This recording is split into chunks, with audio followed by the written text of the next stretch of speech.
Hawker card দিব, কত কিছু কার্ড দিব। আমার একটা কার্ড দিতে কইন, নাম হইব গালি কার্ড। আমি গালি দিমু যারে খুশি তখন গালি দিমু, আমার কেউ কিছু কইতে পারবা না। বাংলাদেশ মানে সুন্দরী রমণী, যারাই পাইছে এই দেশরে দর্শন করতে, এই দেশরে কেউ ভালোবাসে নাই। আপনারা কিয়ামতের দিকে আগাইতেছেন, এই দেশ কখনো ভালো হবো না, লেখা রাখেন, কখনো ভালো হবো না। আজিমপুর কলোনিতে তো 3 হাত জায়গা দিত 300 টাকা দাগ করে করে, এখন ঢাকা সিটিতে ওই রকম আপনার দিব দাগ দিয়া দিয়া।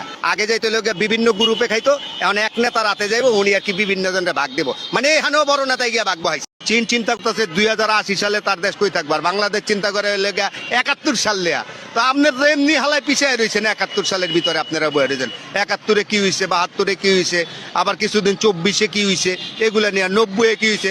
90-এ এরশাদরে গোয়া মারছেন, হ্যাঁ গোয়া মাইরা নামাইছেন, 24-এ হাসিনারে গোয়া মাইরা নামাইছেন, 71-এ পাকিস্তানি করে গোয়া মাইরা নামাইছেন। আসলে গোয়া তো হ্যাঁ করে মারেন নাই, এই দেশের আপামর জনগণ যুগ যুগ ধরে গোয়া মারা খাইতেছে, গোয়া মারা খাইতেই থাকবেন। স্যালুট ভাই, স্যালুট আপনাকে। এই লোকটা কে? এই হচ্ছে বাংলাদেশের সাধারণ নাগরিক। মানে কত সুন্দর কাব্যিক ভাষায় বুঝায়া দিল। বিশ্বাস করেন ভাই, মানে আমার একটা কার্ড দরকার, সত্যি সত্যি একটা গালির কার্ড দরকার, যাতে আমি ইচ্ছা মতো গালি দিতে পারি কতগুলারে।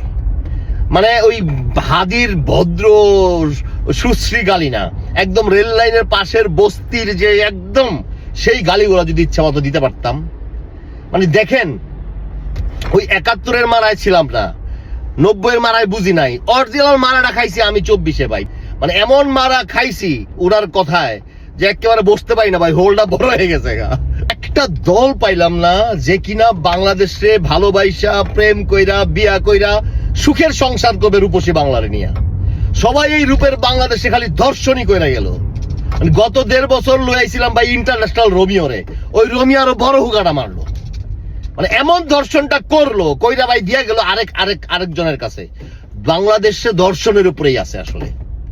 একমাত্র হাদি ছিল বাংলাদেশের প্রেমে সারা জীবন হাবুডুবু খাইতো, সুখের সংসার করত।